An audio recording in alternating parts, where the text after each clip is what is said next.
এর আগে ২-৩ বার আসার কথা ছিল, কয়েকবার এসে এসে ফিরে গেছি, অনুমতি হয় নাই। এখন দাবার গুটি পাল্টে গেছে, দাবার গুটি পাল্টে গেছে।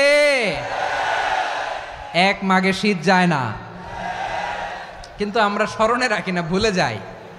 এটাই বড় আফসোস প্রিয় ভাইরা। তো এটা ওয়ার্ম আপ প্রোগ্রাম, এটা ওয়ার্ম আপ উদ্বোধনী প্রোগ্রাম, বিভাগীয় প্রোগ্রাম আমার জানুয়ারি থেকে শুরু।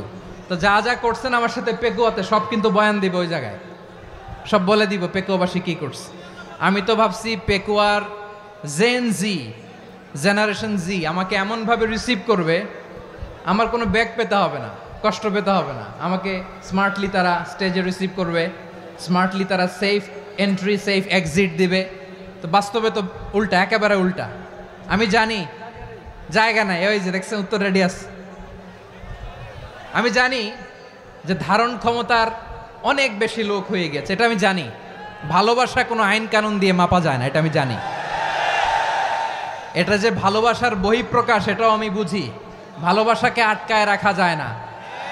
এটা যে ভালোবাসার অগ্নি স্ফুলিঙ্গ, এটারে কোনো কিছু দিয়ে দামায় রাখা যাবে না, এটা আমি টের পাই। এজন্যই মনকে বুঝতে যেটা ভালোবাসা। মেহেরবানি করে অল্প কয়েকটা মিনিট একটু সুশৃঙ্খল আমার সাথে থাকতে হবে, আল্লাহর ওয়াস্তে, আল্লাহর ওয়াস্তে। প্রিয় ভাইরা, তাহলে আমরা ঐক্যবদ্ধ জীবনযাপন করতে চাই, ঠিক কিনা বলেন? এবার বলেন ঐক্যের ভিত্তি কি? আমরা যে ঐক্যবদ্ধ হব কিভাবে? সবাই বলে ঐক্য চাই, ঐক্যবদ্ধ হতে চাই। ঐক্যের ভিত্তি কি বলেন? ঐক্যের ভিত্তি হচ্ছে তাওহীদ। আওয়াজ করে বলতে হবে সবাই, ঐক্যের ভিত্তি কি? যেই বলবে লা ইলাহা ইল্লাল্লাহ, ও আমার ভাই, তার জন্য আমার হৃদয়ে দরদ, মায়ামাখা দরদ, ভালোবাসা আছে না নাই?